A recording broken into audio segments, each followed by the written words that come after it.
Good afternoon. Welcome to Current Affairs. Gayatri Prajapati. So you must have heard this name. Nowadays, this name is circling around. He's a minister in Uttar Pradesh, and he's a minister under Akhilesh Yadav government.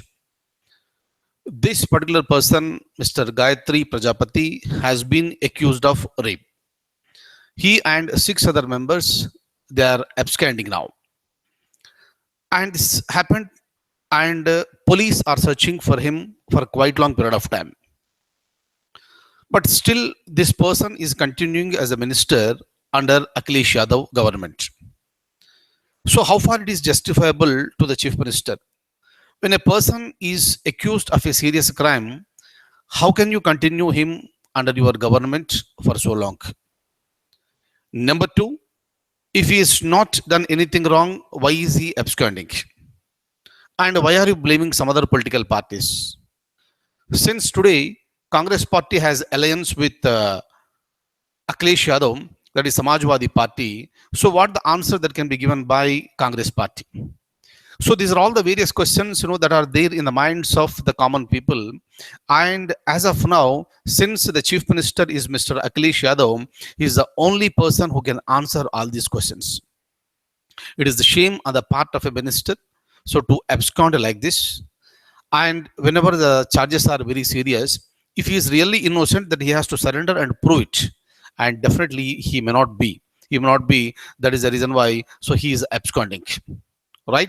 And yesterday, the governor of Uttar Pradesh, Mr. Ram Naik, he questioned the chief minister regarding the same. So how are you allowing this tainted minister to continue in the office, and why are you not recommending for his removal? Now, kindly observe one thing. You have a chief minister at the state level and other ministers at the state level. Everybody is appointed by the governor, and every minister is appointed by the governor on the advice of the chief minister. Similarly, what happens is that tomorrow, if you want to remove a minister can be removed by the governor on the advice of the chief minister. And today, if you look at the case here, the chief minister himself is not advising, and probably he is protecting his own minister, a tainted minister rather. And in this particular case, can the governor take an action and can he remove the minister? Constitution is nowhere saying that you cannot remove this minister like this. So these are the situations which will demand for the governor to take certain actions. If the decision is taken by the governor, Mr. Ram Naik, and if he himself takes a decision and remove the concerned minister, that will become a big news. Otherwise, it will be very, very respectful to the chief minister, Mr. Akhilesh Yadav, to recommend to the governor immediately to remove Mr. Gayatri Prajapati. Hopefully, he will do so, and it's already too late, and the accusation is very, very serious, and he has been accused of rape. It is a completely shame on the part of the, the ministers, right? And so that is one thing. So again, the constitutional issues have come into the picture.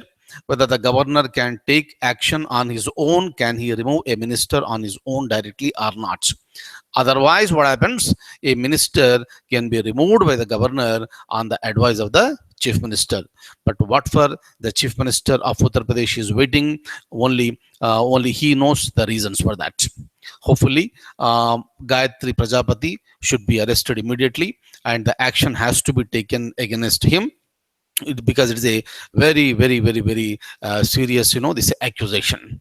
Hopefully, he will be arrested, and remaining people will also be arrested, and action will be taken against them, right? Next thing I would like to speak to you with respect to SAARC, South Asian Association for Regional Cooperation. Many times during our classes, we have discussed about this SAARC. Last year, there was supposed to be the 19th SAARC summit to be held in Pakistan, but it was cancelled because India expressed no interest because of the, this Uri attack. That is the reason why remaining other countries in the SAARC also expressed their disinterest, and they have expressed that we will not be attending the SAARC summit, and it was cancelled. And after that one, so there was so much of confusion whether the SAARC will continue or the SAARC will be dissolved. Otherwise, if you go back to the year 1985, that was the year in which SAARC was established. And initially the strength was 7, now the strength is 8. So right, if this particular group of 8 countries is playing crucial role, then obviously it will become one of the very very important groups in the world, international groups. But unfortunately, the differences between India and Pakistan is not allowing the SAARC to move forward. That is the reason why SAARC charter says that annual summits must be held. But if you look at the year 1985 and the year 2017, so far 18 SAARC summits have been taken place. Clear? So meaning is simple. So that shows the non-seriousness on the part of a few countries like Pakistan.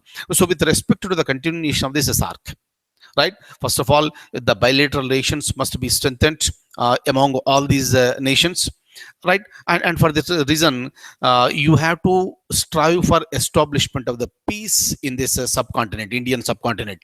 But otherwise, Pakistan is always accused, of giving the support to the terror camps, which is a fact. Next, another important point is that why I am talking about SAARC is that whatever the doubt we have with respect to the continuation of the SAARC or the dissolution of the SAARC, so that has been removed now. SAARC is going to be continued.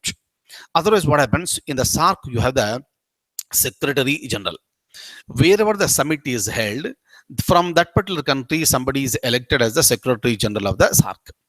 And till recently, it is the person from Nepal, because the latest summit was held in Nepal, and that person is the Secretary General of SAARC. And wherever you are planning for the summit, from that particular country, a person has to be elected as the Secretary General. So this is general, this is a tradition that is being followed, right? And recently, what happened? Very very recently, a person from Pakistan has been elected as the Secretary General of this SAARC. Of course, unanimously elected, because India also supported Pakistan to be the chair of this, this SAARC as a Secretary General. So meaning, so that's an indication that the SAARC is going to continue. But the only the thing is that, so as soon as possible, Pakistan has to try its best, and you have to eradicate the terrorism from your soil, and you should stop encouraging the groups and the people who are supporting terrorism. All right, so that is the reason it's there in the news. And I have a question with respect to SAARC. I would like to show you that question, then so we'll move forward with some other news. Okay, look at this. Look at this. Which of the following SAARC countries got a Secretary General post? India, Bangladesh, Nepal, Pakistan. Just now I told you the answer is Pakistan. From Nepal, it has been taken over by Pakistan. Kindly remember this. Whenever any news is there with respect to SAARC, that may be a possible question in the examination.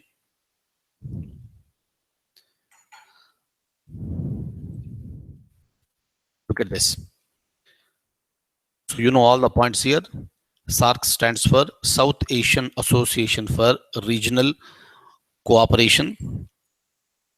It started in the year 1985, right? And with respect to the post of the Secretary General, Pakistan was backed by all the members, including India, meaning India paved the way, right? India paved the very, very smooth way for Pakistan to take up this particular position. And the strength of SAARC is 8. Latest country to be the member of SAARC is Afghanistan, but the original strength of SAARC is 7. Please remember this. So the new Secretary General is Amjad Hussain Sial. The 19th SAARC summit that was supposed to be held in Pakistan was opposed by India, and other members following the terror strike in Uri. Last year, so when there was a terror strike in Uri, so we discussed about this. Kindly remember, uh, this also may be a possible question in any examination. And please remember, Uri is located in Jammu and Kashmir. Uri is located in Jammu and Kashmir, and it is just 10 kilometers away from line of controls. Right. So during that time when the incident happened, we discussed with respect to this elaborately. So I'm going further. Acid rains. Now, so this is a very, very serious issue. Serious, this is a environmental issue, right? Lots of pollution is happening, and we know about the rain. That is considered to be the most fresh water we get from this rainwater. But now and then we also listen about the acid rains. So this is nothing but the mixture of this rainwater with the pollutants that are present in the atmosphere. And because of these various reasons and various causes, lots of pollution is being released into the atmosphere, and that is mixing up with the rainwater, and that is pouring down in the form of the acid rains, so which is a very, very dangerous one. So that will not just harm the human beings, but the entire aquatic life will be affected. Clear. Aquatic life will be affected, and and similarly the plant life, animal life, this will be affected, and the fertility of the soil will also be reduced, and that will have the very, very serious consequences for the this living kingdom. This is one. And the latest news shows that in future there are going to be more acid rains, and that is a very, very serious warning. So this is the time for the country, rather the entire world, that you should take care, so to reduce the pollution levels. Clear. So many times, on so many occasions, even at the national level, international level, people speak about the reduction of the pollution, but unfortunately that is increasing. Clear. And that is also causing acid rains. Clear. I'll show you some points with respect to this. Kindly have a look at this.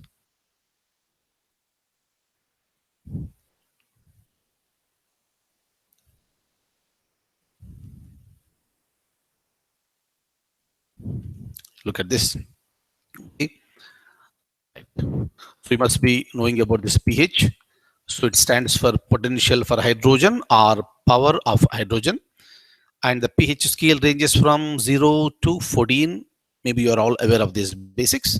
pH, if it is 7, it's called a neutral. If it is less than 7, this is acidic. Greater than 7, it is the basic. Okay.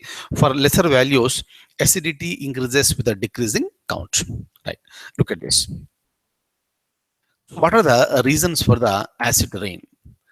Acid rain is a result of rainwater in the atmosphere mixing with polluting gases such as oxides of sulfur and nitrogen emitted from power plants, automobiles, and some industrial units. What is the cause for this? Human being. People are the cause for this. Look at this. So what are the effects of this? It will reduce the soil nutrition. It will corrode buildings. Example, Taj Mahal. Right, lots of care is being taken to Taj Mahal. It will kill aquatic life and increase heavy metal concentration in the soil and also in the water, and it will also impact the human health, and it will causes leaching of soil nutrients, which means that these nutrients are not available to plants and crops grown on the soil, and it will affect the productivity. Look at this. Is the latest one. Have a look at this.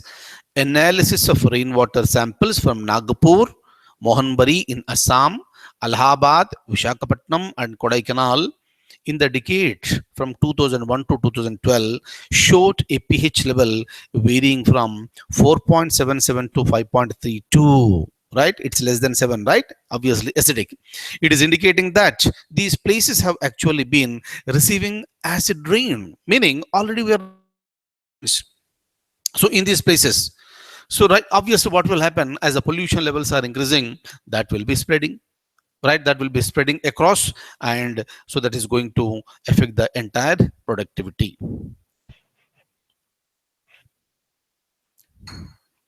Okay, next. Look at this question, midday meal scheme. One question is there, important one, because nowadays we are very frequently speaking about, this midday meal scheme. Which of the following is the first state in the country to introduce midday meal scheme? Gujarat, Tamil Nadu, Andhra Pradesh, or Maharashtra? Right. See, basically, what happens, the midday meal scheme today, this is being operated in all the states. But unfortunately, with respect to the quality of the food that you are giving to the children, so that is not up to the mark. Various governments will say and they come out with the allocation of the funds, that's everything is fine. But when it comes to the actual implementation, so the people who exactly who are implementing, who are serving, this rice, dal, and some other things, so they are not serving the quality food. That is the reason why various complaints are coming from various corners of the, this country. But otherwise, what happened? So when Madras presidency was there, so that was during 1922. I'm talking about. So that was the first place where this midday meal scheme has been introduced, right? And later, what happened after the independence? Again, Tamil Nadu became the first state where you have introduced it. Originally, it was introduced in a city in the capital city called Madras. So now it is called Chennai. In that Chennai, it was first introduced and later it was spread across Tamil Nadu. So meaning Tamil Nadu is the first state in the country to introduce the midday meal scheme. So obviously, you need to provide the education to the people. Clear? So that is number one. So for this reason, you open the schools and you're asking the parents to send their children to the school. So because of the poverty levels, the people may not be interested to send their children to the school, rather than it is better to take the children to the work. But that is not the age for the children to work. So that is a tender age. Who is a child? I am talking about a person who is between 6 years and 14 years of age. 6 and 14 years of age. So these are the children. So this is a very, very tender age. So many times, I spoke about this.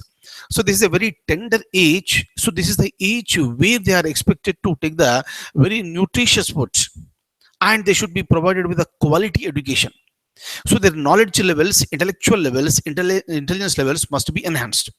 Similarly, so there is a necessity for the physical growth also. That is possible only by providing the nutritious food. So with that intention, the midday meal scheme was introduced, so that what will happen, there will be less burden on the parents. There will be less burden on the parents, and instead of parents sending their children to the work, right, they will be sending the children to the school. So that at least one time the food is available, plus quality education. But I have so many questions with respect to the quality education that is being provided. We'll discuss about this separately. So this is the basic intention of the government, in fact. And the parents are also interested and they'll be sending it. That's the reason why after Tamil Nadu has started the midday meal scheme, so that was spread across, and in fact, Gujarat was the second state to launch this midday meal scheme. Later it was discontinued, right? Later it was discontinued, and today if you look at various states, in every state, almost in every state, so you have the this midday meal scheme that is being provided. The basic idea is to provide quality food, right? That is a nutritious food. Is it clear? But this midday meal scheme is becoming a scam, in fact. Why is a scam? The government is planning to give fine rice and quality dal and various aspects, and some some of the states they are also offering an egg that will give lots of this is strength to the children, right? So for their muscle development and bone strengthening, everything. And they have announced it, but unfortunately eggs are not being served to the children. But who is eating eggs? We are spending money on the eggs, but they are not being served to the children. Meaning the children's food, they are being taken away and eaten by this middleman. Fine rice is not given, dal quality is not good, and whatever you are promising regarding the eggs, that are also not being served properly. So then where is this money is going? Money is getting wasted in the form of these scams. That is the reason why, right? So the various governments have started appointing the committees. But even then what happened, so there is no much improvement. But children must be taken utmost care. Children must be taken utmost care, and because these are the future citizens of the country, right? The future of the nation depend on the hands of the these children of today. That is the reason why they must be protected with a lots of care by providing quality education and nutritious food, right? Now, so the latest point with respect to this midday meal scheme is that, so all the people who are associated with the midday meal scheme, very soon they will be asked to this possess what do you call this Aadhaar number. Aadhaar is a very very important document nowadays. We have discussed many times, right? And these people must have, meaning the service providers, clear, right? They must have Aadhaar card. They will be recognized with that one. And the beneficiaries, the students should also have this Aadhaar card, right? Some time has been given by within that particular time, so they are expected to get the Aadhaar card. And finally, you know the biggest advantage with linking midday meal scheme with the Aadhaar card is that you will be reducing the wastage. You will be reducing the wastage. Instead of giving the food directly to the people, so who are the real beneficiaries, so that is getting diverted. So those diversions will be stopped, and the people who are providing the services, right, and they will be recognized through their Aadhaar number, and only those people will be permitted to take part in that. So there are advantages. And so this is the latest news with respect to the midday meal scheme. Since it is there in the news now, and because there is a link now between this midday meal scheme and Aadhaar card, right? So this may be a possible question in any examination, and one possible question may be, which is the state, which is the first state that introduced midday meal scheme? Now you know the answer, and the answer is Tamil Nadu, right?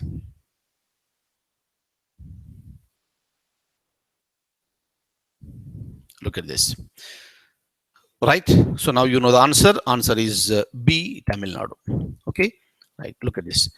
Tamil Nadu introduced during 62 and 63, Gujarat 1984, Kerala 1984. Next, cook come helpers working under the midday meal scheme as well as the student beneficiaries will now be required to have an Aadhaar card to avail the facility. The move, aimed at improving efficiency and transparency, comes following a push from the central government to link the Aadhaar number with the subsidy schemes related to the school education. The Department of School Education and Literacy under the HRD Ministry issued the notice.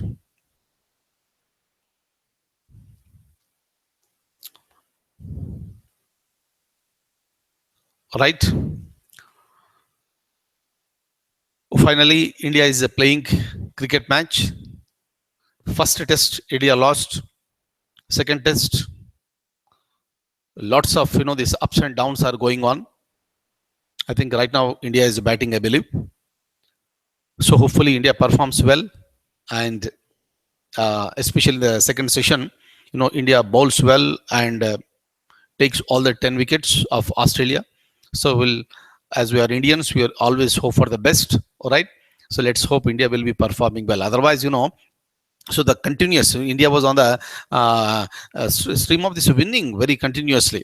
But the losing the first test match, that too very badly. That was really humiliating defeat for India, right?